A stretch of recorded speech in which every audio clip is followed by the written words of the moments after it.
Yang pertama, Indonesia. Indonesia memiliki kekayaan sumber daya alam seperti minyak, gas, mineral, dan juga hasil hutan.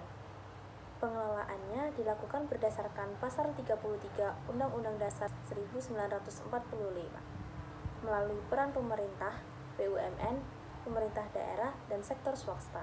Fokus utama Indonesia adalah keberlanjutan dan pemerataan ekonomi, termasuk melalui kebijakan pengelolaan energi serta mekanisme zakat.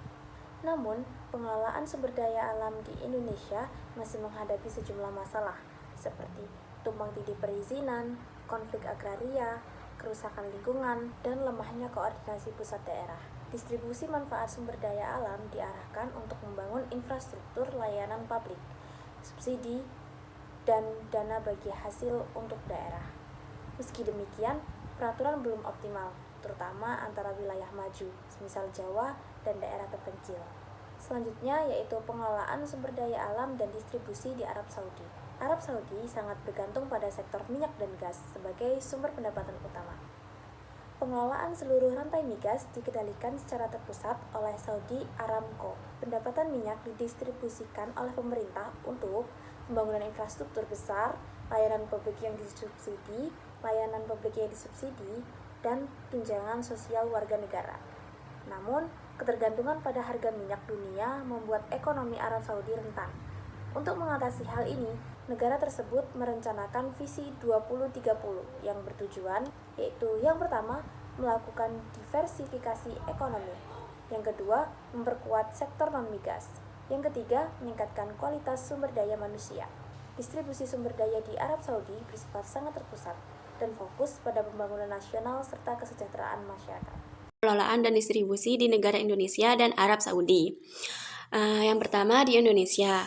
Jadi pengelolaan sumber daya alam di Indonesia itu sudah diatur dalam Undang-Undang Nomor 33 Tahun 1945 dan melibatkan banyak pihak, terutama pemerintah, BUMN, dan pihak swasta. Nah, dalam praktiknya itu tidak berjalan lancar karena mengalami banyak masalah. Contohnya itu seperti surat izin tanah yang tumpang tindih, konflik tanah, kerusakan lingkungan, dan kurangnya kerjasama antara pemerintah dengan pusat daerah. Nah, agar lebih adil dan berkelanjutan, masyarakat lokal itu perlu ikut terlibat dalam pengelolaan sumber daya alam tersebut. Nah, hasil dari pengelolaan sumber daya alam tersebut itu digunakan untuk membangun infrastruktur, layanan publik seperti pendidikan, kesehatan, dan memberikan subsidi, serta dibagikan ke daerah lewat dana bagi hasil. Nah, tetapi manfaatnya itu belum dirasakan secara merata oleh masyarakat Indonesia karena ada kesenjangan wilayah antara Pulau Jawa dengan daerah terpencil. Nah, selain itu, masalah transparansinya dan tata kelolanya juga masih perlu dihimbaukan. Yang selanjutnya yaitu pengelolaan dan sumber daya alam negara Arab Saudi. Nah, di Arab Saudi itu minyak dan gas itu menjadi sumber daya utama yang dikelola langsung oleh perusahaan negara Saudi Aramco. Nah, perusahaan ini tuh mengatur seluruh proses mulai dari eksplorasi hingga distribusi dan menjadi penopang utama ekonomi negara. Nah, pendapatan dari minyak itu dikelola pemerintah secara terpusat untuk membiayai pembangunan, infrastruktur pendidikan, kesehatan, perumahan, serta memberi tunjangan sosial bagi masyarakat di sana. Nah, karena di sana itu sangat bergantung pada harga minyak di dunia, ekonomi Arab Saudi itu rentan terhadap fluktuasi global. Nah, untuk mengurangi risiko ini, pemerintah meluncurkan program visi 2030 dengan tujuan melakukan diversifikasi ekonomi agar tidak hanya bergantung pada migas. Baik, di sini saya akan menjelaskan peran dalam pembangunan ekonomi. Negara berperan untuk mengatur kegiatan ekonomi agar terjaga stabilitas ekonominya dan kesejahteraan rakyatnya. Jadi, pada Rabu 2 Juli 2025, Presiden Republik Indonesia dan putra mahkota sekaligus Perdana Menteri Kerajaan Arab Saudi sepakat memperkuat kemitraan strategis di bidang ekonomi, investasi, dan juga energi dalam pertemuan bilateral yang berlangsung hangat di Istana Al-Salam, Jeddah. Jadi pembangunan ekonomi di Indonesia ya ini ada dua, infrastruktur dan juga wakaf. Pembangunan ekonomi di Arab Saudi ada tiga, yakni minyak bumi, pendidikan, dan juga pelatihan dan juga infrastruktur. Mengenai tantangan dan prospek keuangan publik Islam di negara Indonesia. Yang pertama, di negara Indonesia itu memiliki tantangan terkait regulasi dan implementasi, di mana Indonesia telah memiliki hukum yang kuat seperti Undang-Undang tentang Zakat, Wakaf, dan Perbankan Syariah. Namun, dalam prakteknya, regulasi ini belum sepenuhnya terintegrasi. Yang kedua yaitu ada optimalisasi terkait instrumen keuangan publik Islam, di mana potensi terkait zakat nasional ini diperkirakan lebih dari 300 triliun per tahun, tetapi yang baru terhimpun hanya sekitar 10 sampai 15% saja.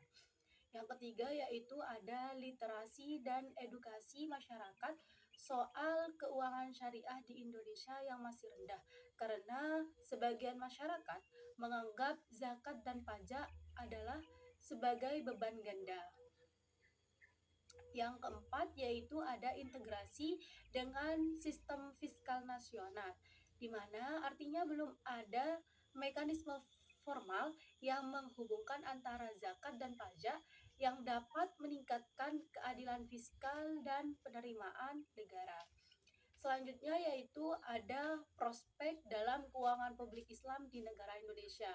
Prospek yang pertama yaitu terkait dukungan regulasi dan politik, di mana pemerintah telah membentuk Komite Nasional Ekonomi dan Keuangan Syariah atau biasa yang disebut dengan KNEKS, di mana untuk memperkuat ekosistem keuangan syariah yang ada. Yang kedua yaitu terkait digitalisasi ZISWAF, di mana adanya inovasi terkait vintage syariah bisa mendorong efisiensi penghimpunan zakat, infak, wakaf yang akan memperluas basis muzaki dan para wakif. Yang ketiga yaitu ada ekonomi syariah sebagai arus baru, di mana berperan sebagai instrumen utama dalam mendukung pembangunan inklusif dan berkeadilan. Yang terakhir, prospek yang terakhir yaitu ada tentang integrasi pajak dan zakat, di mana prospek ini dapat mengurangi beban masyarakat sekaligus meningkatkan kepatuhan zakat. Selanjutnya yaitu ada tantangan dan prospek keuangan publik Islam di negara Arab Saudi. Tantangan yang pertama yaitu terkait ketergantungan pada minyak. Artinya, pendapatan Arab Saudi ini masih didominasi oleh sektor migas yang secara otomatis mempengaruhi stabilitas fiskal di negara karena adanya fluktuasi harga minyak. Yang kedua yaitu ada diversifikasi ekonomi, di mana melalui Saudi Visi 2030 pemerintah memperkuat peran keuangan syariah. Yang ketiga yaitu ada transparansi dan akuntabilitas pengelolaan zakat, wakaf, dan pajak yang harus dilakukan secara transparan agar meningkatkan kepercayaan masyarakat dan investor global. Selanjutnya yaitu ada prospek keuangan publik Islam di negara Arab Saudi. Prospek yang pertama itu terkait pusat zakat dan wakaf global, di mana Arab Saudi ini memiliki peluang untuk menjadi model global dalam tata kelola zakat dan wakaf. Yang kedua yaitu ada dukungan visi 2030. Artinya, transformasi menuju diversifikasi ekonomi yang akan membuka ruang bagi instrumen syariah. Yang ketiga yaitu ada digitalisasi dan inovasi, di mana pemerintah mulai memperkuat platform digital untuk zakat dan wakaf.